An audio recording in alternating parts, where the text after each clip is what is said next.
دنیاوی پیروں کے چکر میں اپنی آخرت برباد مت کرے۔ دنیاوی پیروں کی حقیقت کھولنے والا واقعہ۔ ایک مرید نے اپنے پیر سے اپنا خواب بیان کیا کہ میں دیکھتا ہوں کہ میری انگلیاں پاخانے میں بھری ہوئی ہیں اور آپ کی انگلیاں شہد میں۔ پیر جی نے کہا، ہاں ٹھیک تو ہے، اس میں شک ہی کیا ہے، ہم ایسے ہی ہیں اور تو ایسا ہی ہے۔ مرید نے کہا، ابھی خواب پورا نہیں ہوا، یہ بھی دیکھا کہ میں آپ کی انگلیاں چاٹ رہا ہوں اور آپ میری انگلیاں چاٹ رہے ہیں۔ پیر بہت خفا ہوئے اور اس کو برا بھلا کہہ کر مجلس سے نکال دیا۔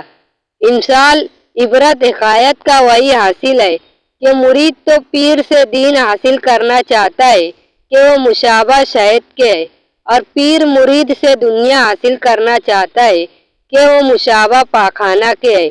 اس حکایت کے مصداق آج کل کے بعض نام نہاد پیر ہیں جن کے اندر سنت نبوی صلی اللہ علیہ وسلم کا فقدان ہے۔ ان کا مقصد عوام سے مال بٹورنے کے سوا کچھ نہیں، اس لیے وہ اپنی شعبدہ بازی کو کرامت کا نام دے کر عوام کو بے وقوف بنا رہے ہیں۔ حضرت بایزید بسطامی رحمۃ اللہ علیہ نے فرمایا کہ کوئی شخص اتنا بڑا صاحب کرامت ہے کہ آسمان پر اڑتا دکھائی دے اور اس کی ذاتی زندگی سنت نبوی صلی اللہ علیہ وسلم سے خالی ہے، تو جان لو کہ ایسا شخص شیطان تو ہو سکتا ہے لیکن پیر یا اللہ کا ولی ہرگز نہیں ہو سکتا۔ وہ پیر ہی کیا جو رسول خدا صلی اللہ علیہ وسلم کی سنتوں کی پاسداری نہ کرے۔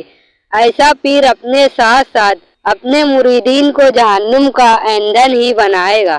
سبق: دنیاوی پیروں کے چکر میں پڑنے سے بہتر ہے آپ کسی اللہ والے کی صحبت اختیار کریں جس سے آپ کو دنیا و آخرت دونوں جہاں میں چین و سکون حاصل ہو۔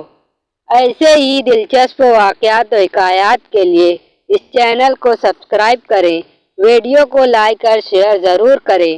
اللہ حافظ۔